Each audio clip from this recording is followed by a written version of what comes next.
You say, there's a God. I say, can you prove that? You say no. I say, I don't believe you then. In theory, an atheist doesn't claim anything, but in practice they have to. Hi everyone, and welcome back. Today I've been asked by many of you to look at a particular quite famous video of Ricky Gervais on the Stephen Colbert show. Obviously Stephen will take on the role a bit satirical of trying to play the Christian apologist, and Ricky will put across important arguments for atheism. Now, part of the reason I was reluctant to do this is because I always think it's unfair to straw man. He's not a philosopher, he's not a scientist, but I want to use it because he makes some important points that are often made and comment on what I think a theistic critique of that would be. So let's take a look. So, Ricky Gervais, why is there something instead of nothing? That makes no sense at all. You have to answer my question. That's not the two choices. No, but the choices I'm giving you, I'm the host. Well, I don't... You want to concede the debate? Why is there something instead of nothing? Hold on. Yes? What do you mean, out of nothing? What do you... Why is there something instead of why is there nothing? Why does the universe exist at all? Why is there something? But surely the bigger question is not why, but how. Well, why is irrelevant, Okay, fine. How is there something? Because you think of God as the prime mover. How is there anything instead of nothing? I don't. This is a ridiculous... Is there a prime mover? If Is there a demiurge that started everything?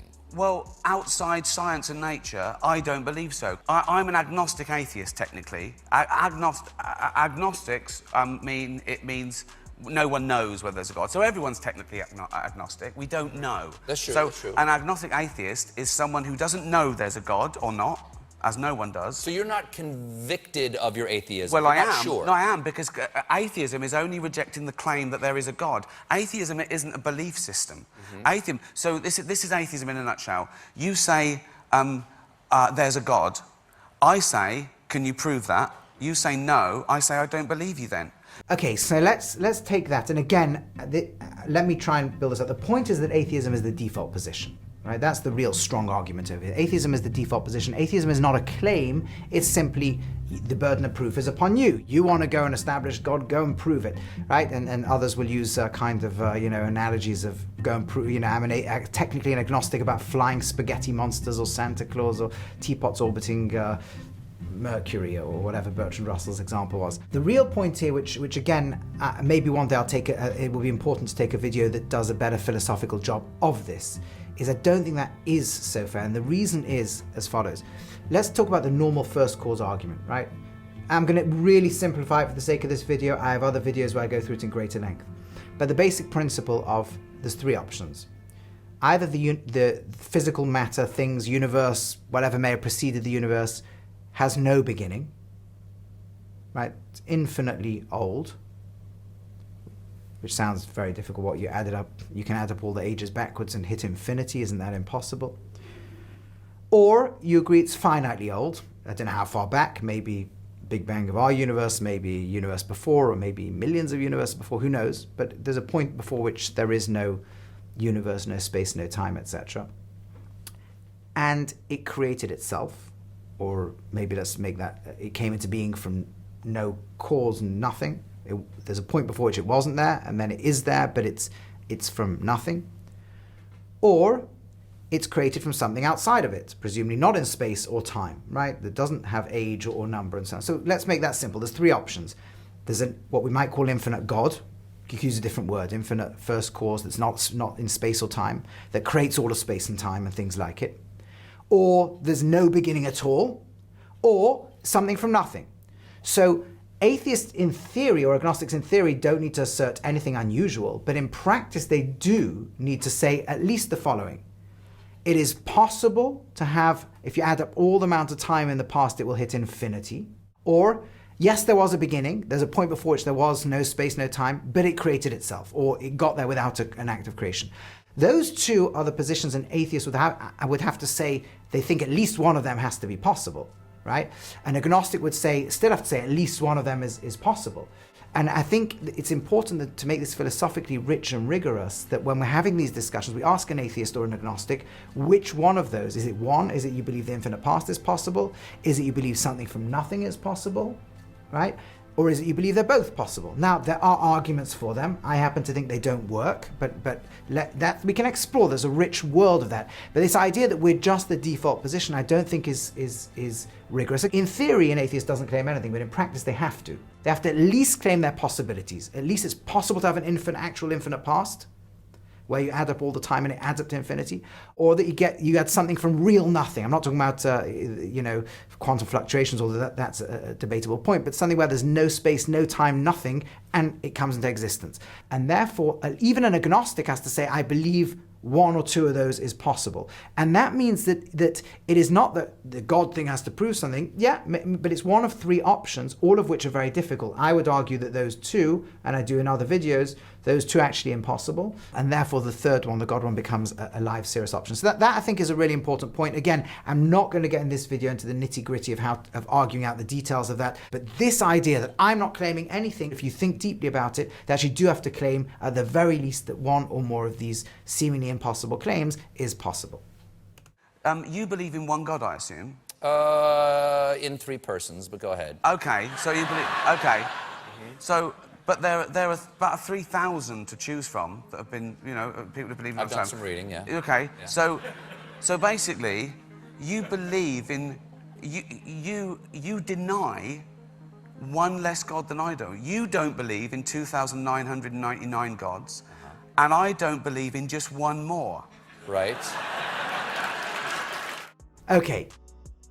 So this claim, you don't believe in 2,999 gods, I don't believe in one more, is something you do see. You see it in Christopher Hitchens, you see it in other new atheists, and so on. The reason I think it's incredibly unfair is two reasons. Number one is that, yes, we use the word God to cover both, but they mean something totally different. Usually when these other gods, right, are basically superhumans.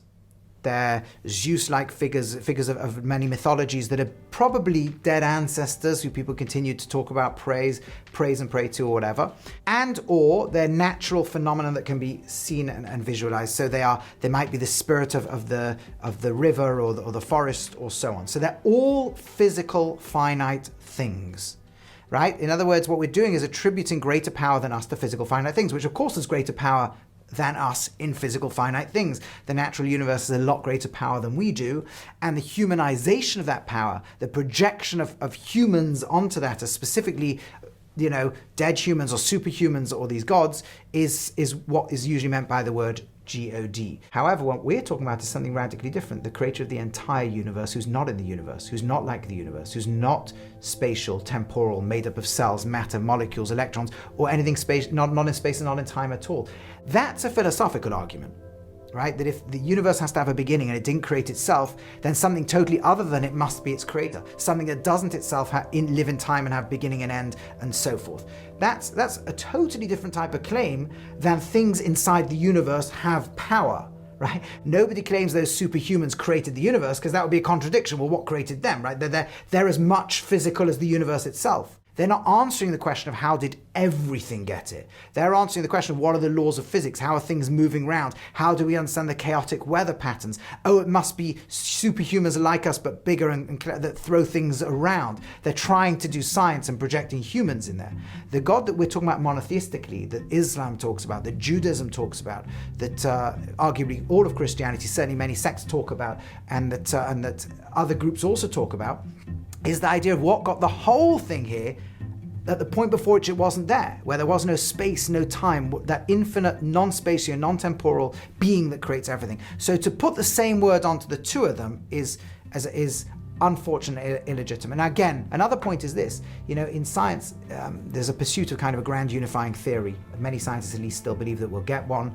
And let's suppose we did, right? Then we say, okay, go back a few hundred years, you had kind of hundreds and hundreds of laws going on, and we've kind of got rid of hundreds and hundreds and hundreds. We got it down to one. Why not go a little bit further and get rid of that one too, and just say the whole thing's lawless? No, that doesn't make sense. One explains everything, none explains nothing. The basic point that comes out of this, which I think is the following, is too often, I think even more sophisticated atheists, I won't say get away with it because they probably don't mean it badly, but just use these lines like atheism asserts nothing, or we're getting rid of lots of other gods, why not get rid of this one? When actually, those are both maybe not intentional sleights of hand. The real fundamental issue is this. When it comes to other gods, we're just trying to say, I don't know how the laws of nature work, it just seems very chaotic. I know how humans work, it's humans responsible.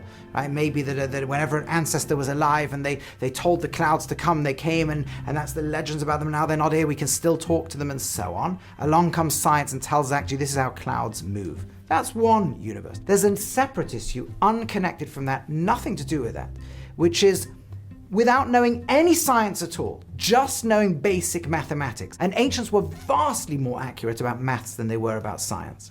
For a simple reason. Scientific facts could be true or could be false. You could have a universe with different laws of physics. We can't imagine, and I don't think there could be, a universe with different laws of maths, where 2 + 2 doesn't equal 4. So maths is the laws of the way everything has to be.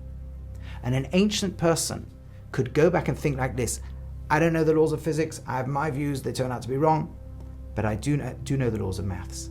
And the laws of maths tell me you cannot add up and get to infinity. Now, there are some who question that. I didn't MPhil on this exact question, and I think it is impossible that there could actually be an infinite past. It's not a possibility. We can debate that elsewhere. But if that's correct, right, then the atheist has only one other defense: something from nothing. In other words, there's only 3 options, right? This is not an argument from ignorance. Logically, there can only be 3 options: no beginning, infinite past; something from nothing, God, by which I mean infinite non-spatiotemporal creator. That's it. It's not like we're going to think of a 4th option or find a 75 different options there, right? There either was a beginning or there wasn't, yes or no. If there was a beginning, it's created by something or it isn't, yes or no. That's what the atheist has to defend, things that seem absurd. It's nothing to do with the debates about science and gaps in our knowledge about how things work inside the universe. This is about the basic mathematical structure, whether you could claim an infinite past or something from nothing or not. And that you don't actually need modern science to tell us. You do need science to tell us how far back the beginning is. You don't need science to tell us that there is a beginning. That's the theistic claim. That's what the atheist has to fight against. And you can't get away with just saying, oh, we got rid of lots of hominids. Let's, similar when we talk about the first cause, or we don't believe in anything, including the possibility of these. That wouldn't be accurate. And I think when we look at it that way, it becomes a much richer, much more engaging, and much more serious type of discussion, on which I think the theist has a much stronger ground than is typically given, and one I believe is ultimately true.